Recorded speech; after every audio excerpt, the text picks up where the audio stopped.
So, eto na guys. Ito yung first day natin na i-charge siya. Since kahapon, hindi pa siya na-charge. And meron pa tayong natitirang ilang percent. 27%. Ayun. And then, ito yung pinakabit namin. So, dito namin siya pinakabit.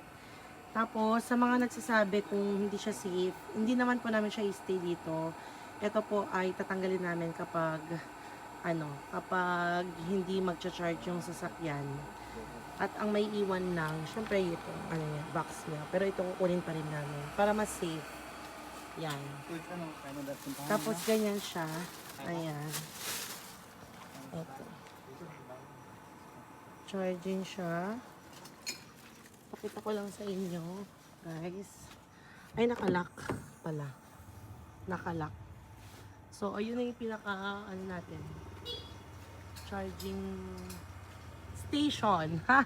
Finally! Meron na tayong charging station sa bahay. Ito na yung charging station natin sa bahay, guys. Ayan. Ayun na siya. So, ayan. Direct yan, guys, sa line ng Kagel Quiz, no? Direct yan. Para at least safe tayo. At safe din, syempre, yung sasakyan. So, ayan. Kasama to. Ito yung kasama included na, na charger ng VinFast, guys. Kapag bumili kayo ng VinFast na sasakyan. So, ayan. Diretso siya dito sa aming poste. Yun na. First day ng ating charging. Yan, antay-antay lang tayo. Ayan, 28 na. Kanina 27. Wait, zoom natin. Ayan, kanina 27. Ngayon, 28 na siya. Ayan, ayan, hindi nyo masyadong makita. Naka-close kasi yung sasakyan. Ayan.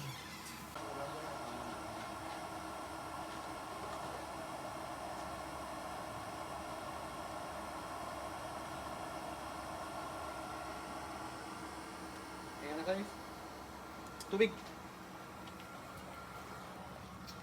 Yun, doon na.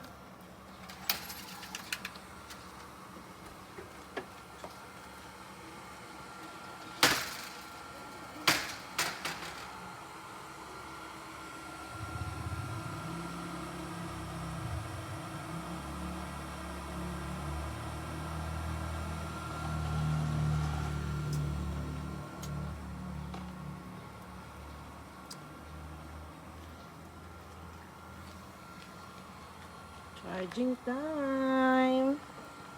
So, andito tayo ngayon sa bahay. Charging time tayo. Yan, 2 days ko na siyang nagamit. And, mayroon pa siyang 24% kanina.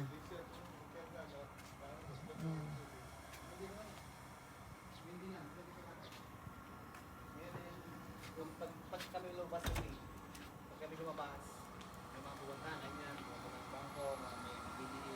Hindi na nag-open na kaya. Hindi lang, dire-diretso na yun. Pag lumabas kami ng umaga, hanggang pag-uwi nakanda.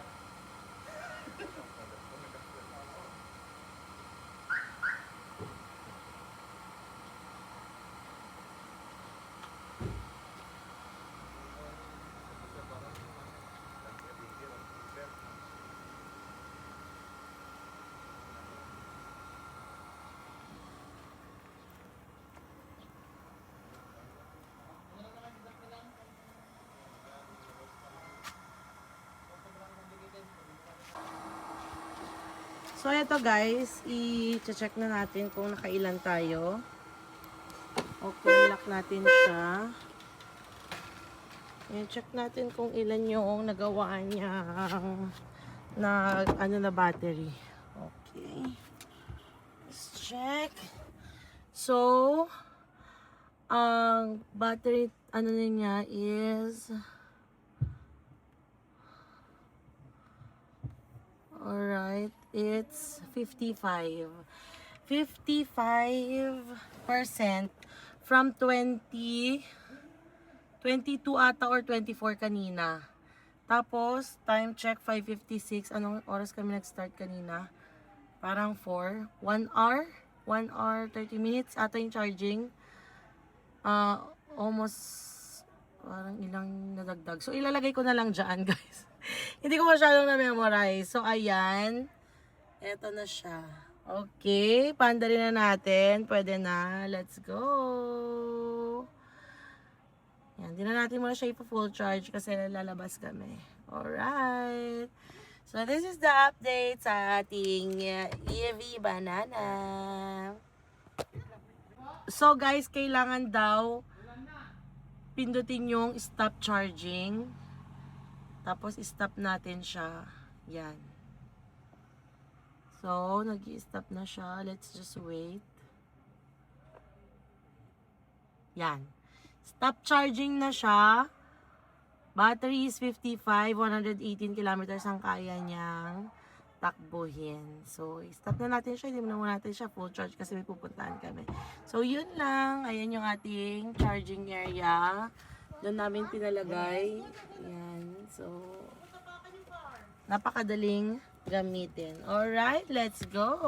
We're ready. Yan lang. Bye, guys.